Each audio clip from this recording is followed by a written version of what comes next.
की शुरुआत एक 7 साल की छोटी बच्ची वेन से होती है, जो कैबिन के बाहर जंगल में ग्रास हॉपर्स पकड़कर एक जार में डाल रही होती है। साथ ही वह अपने पकड़े गए ग्रास हॉपर्स के नाम भी रखती है, जैसे गीता, कैरोलिन और सारा। तभी उसे एक आदमी के पैरों की आहट सुनाई देती है। वेन देखती है कि एक बड़ा आदमी जो सफेद शर्ट और नीली पैंट पहने हुए है उसकी तरफ बढ़ रहा होता है। वह उससे बात करने की कोशिश करता है, लेकिन वेन उसे यह बोल देती है, मैं स्ट्रेंजर लोगों से बात नहीं करती, चल फुट। फिर वह आदमी अपना नाम लियोनार्ड बताता है। इसके बाद लियोनार्ड वेन की ग्रास हॉपर्स पकड़ने में मदद करता है। बातों बातों में वेन अपने 2 बाप एरिक और एंड्रू के बारे में बताती है, जिससे हमें यह पता चलता है कि वेन 2 बाप की औलाद है, यानी उसके 2 बाप हैं। लियोनार्ड बार बार जंगल की तरफ देखता है, जैसे वह किसी का इंतजार कर रहा हो। फिर वे दोनों एक गेम खेलते हैं, जिसमें फूल की पंखुड़ियां तोड़ने के बाद एक सवाल पूछा जाता है। खेल के दौरान लियोनार्ड उससे उसके लिप्स के निशान के बारे में पूछता है।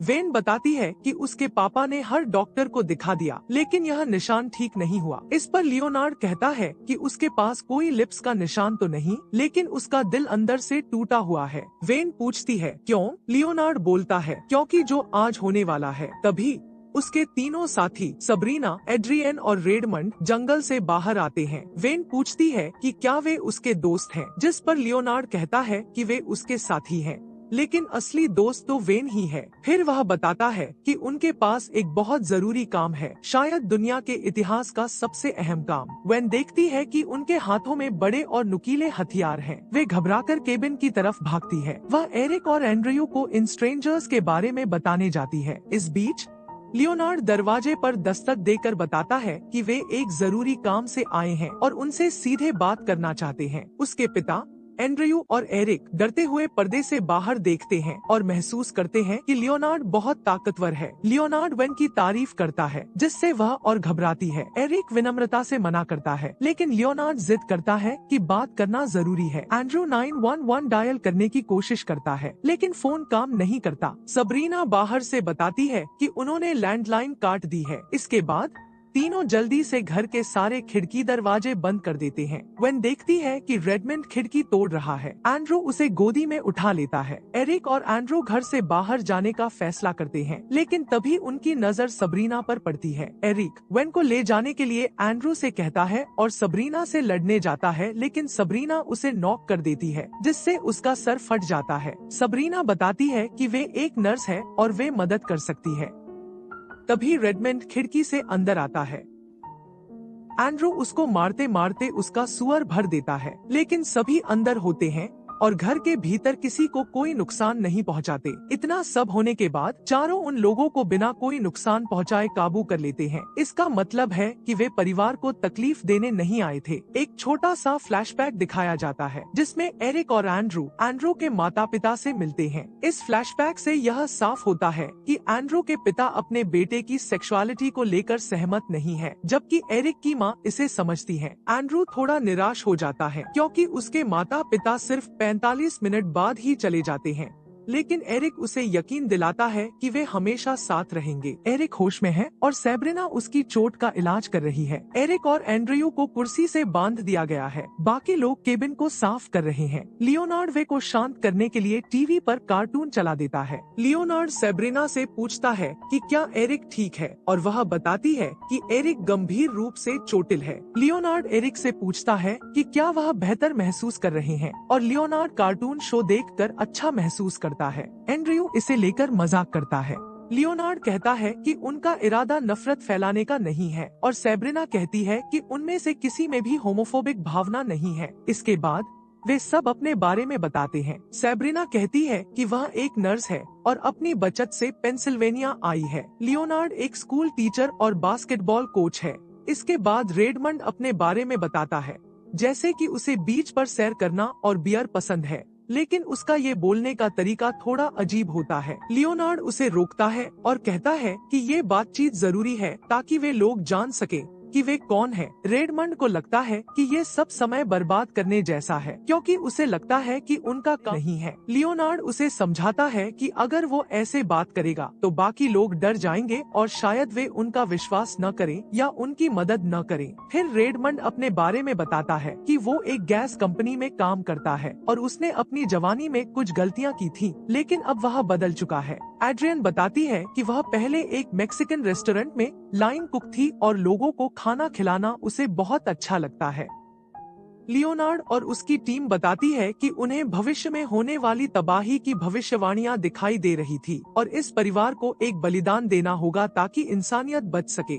अगर परिवार ने कोई बलिदान नहीं चुना तो वो तबाही सच हो जाएगी। इसके अलावा उन्हें यह भी बताया जाता है कि वे अपने परिवार को बचाने के लिए आत्महत्या नहीं कर सकते। एरिक और एंड्रू ये कहते हैं कि वे किसी को बलि नहीं देंगे। फिर वे कहते हैं कि इंसानियत को परखा जा रहा है। रेडमंड एंड्रू और एरिक के सामने हथियार लेकर खड़ा हो जाता है। ऐसा लगता है जैसे वो उनमें से किसी को मारने वाला है, लेकिन फिर अचानक जमीन पर बैठ जाता है। वो जेब से एक सफेद कलर का मास्क निकालता है और डर से कांपते हुए रोते रोते कहता है, मैं बहुत डरा हुआ हूँ। एंड्रू और एरिक को चेतावनी देते हुए बोलता है, खबरदार अगर तुमने कहीं और देखा। जैसे ही सूरज की रोशनी शीशे पर पड़ती है, लियोनार्ड, एड्रियाने और सैब्रिना उसके पीछे खड़े हो जाते हैं। रेडमंड का आखिरी शब्द होता है, इंसानियत का एक हिस्सा परखा गया है। इसके बाद सैब्रिना और एड्रियाने उसके सिर पर वार करती हैं और लियोनार्ड उसका सिर काट देता है। एक फ्लैशबैक में दिखाया जाता है कि जब एरिक और एंड्रू ने वेन को गोद लिया था तब वह जन्म से ही क्लेफ्ट पैलेट की समस्या के साथ आई थी, लेकिन सर्जरी के बाद यह ठीक हो गया। वर्तमान में लियोनार्ड टीवी ऑन करता है और परिवार को दिखाता है कि अब तक दुनिया में क्या क्या हो चुका है। भूकंप और सुनामी से कई जगह भारी तबाही मच चुकी है और हजारों लोग मारे गए हैं। इसी बीच वेन बेसमेंट से भागने में कामयाब हो जाती है और जंगल तक पहुंच जाती है, लेकिन लियोनार्ड उसे पकड़कर वापस ले आता है। एंड्रू को लगता है कि उन्हें गे कपल होने की वजह से टारगेट किया जा रहा है, क्योंकि वह रेडमंड को पहचानता है। एंड्रू को याद आता है कि रेडमंड ने उस पर बार में हमला किया था। एरिक कहता है कि उसका नाम रेडमंड नहीं बल्कि ओबैनन था। एंड्रू कहता है कि यह वही आदमी है, बस इसकी दाढ़ी बड़ी हुई है। वह लियोनार्ड से उसका वॉलेट चेक करने को कहता है और बोलता है कि इसका असली नाम रेडमंड नहीं है। लियोनार्ड जवाब देता है कि इससे कोई फर्क नहीं पड़ता, क्योंकि उन सबको एक जैसा विजन आया है। अगली सुबह एड्रियन वेन के लिए नाश्ता बनाती है। वेन एरिक को चुपके से एक चाकू देती है और वह बोलता है, सिग्नल मिलते ही उसे कुछ अजीब हरकत करनी है। जब परिवार को फिर से एक चुनाव करना होता है तो एड्रियन आगे आकर अपनी बात रखती है। वह बताती है कि उसका एक बेटा है, चार्ली, और उसने अपनी विजन में बार बार उसकी मौत देखी है। उसके चीखने की आवाजें सुनकर वह परेशान हो जाती है। वह एंड्रू और एरिक से विनती करती है कि वे अपने फैसले में इस बारे में सोचें, लेकिन एंड्रू फिर भी मना कर देता है। इसके बाद लियोनार्ड और सैब्रिना मिलकर एड्रियन को मारते हैं और उसका सिर कलम कर देते हैं।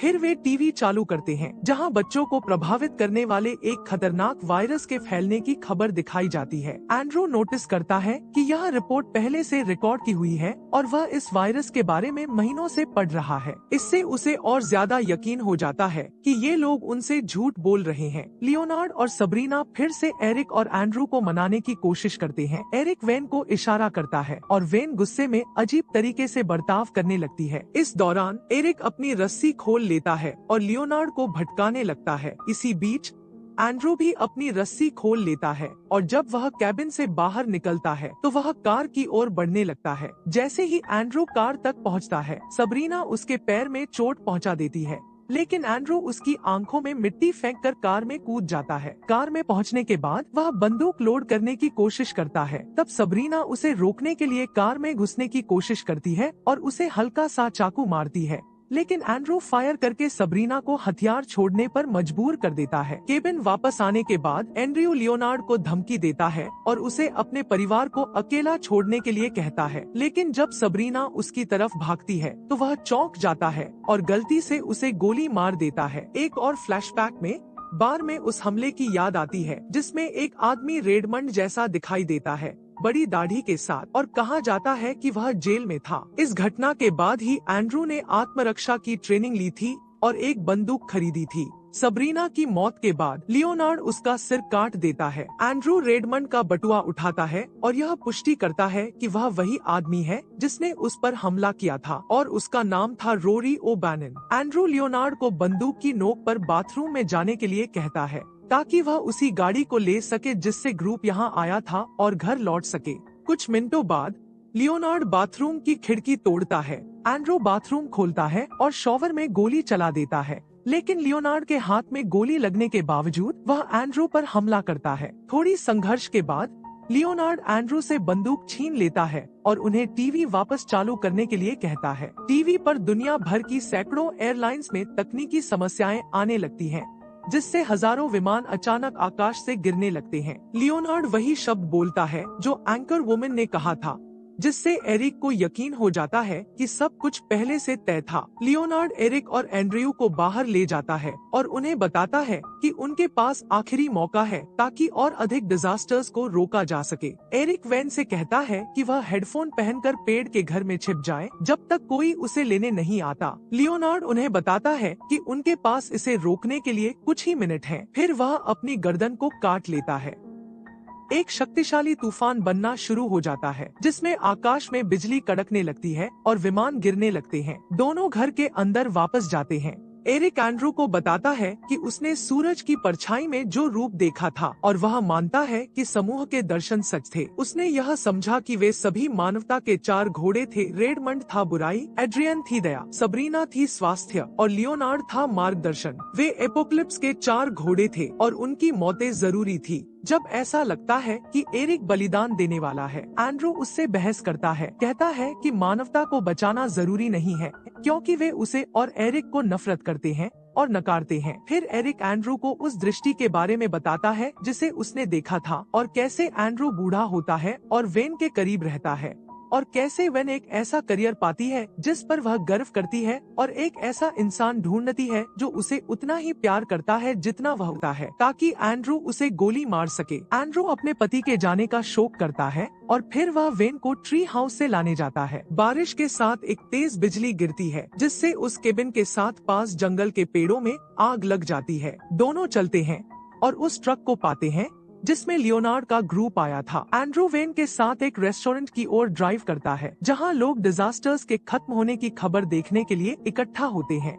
प्लेन अब सुरक्षित लैंड कर चुके हैं और वायरस से हुई मौतों की संख्या में कमी आ गई है। इसके बाद पीछे की सीट पर एंड्रू को कुछ सामान मिलता है जो यह साबित करता है कि ग्रुप रेडमंड को छोड़कर सच में वही थे जो उन्होंने कहा था। लियोनार्ड सच में एक बास्केटबॉल कोच था, सबरीना एक नर्स थी और उसे एडिरियन और चार्ली की एक तस्वीर भी मिलती है। अगर आपको ये मूवी एक्सप्लेनेशन अच्छी लगी हो तो इस वीडियो को लाइक करना ना भूलना।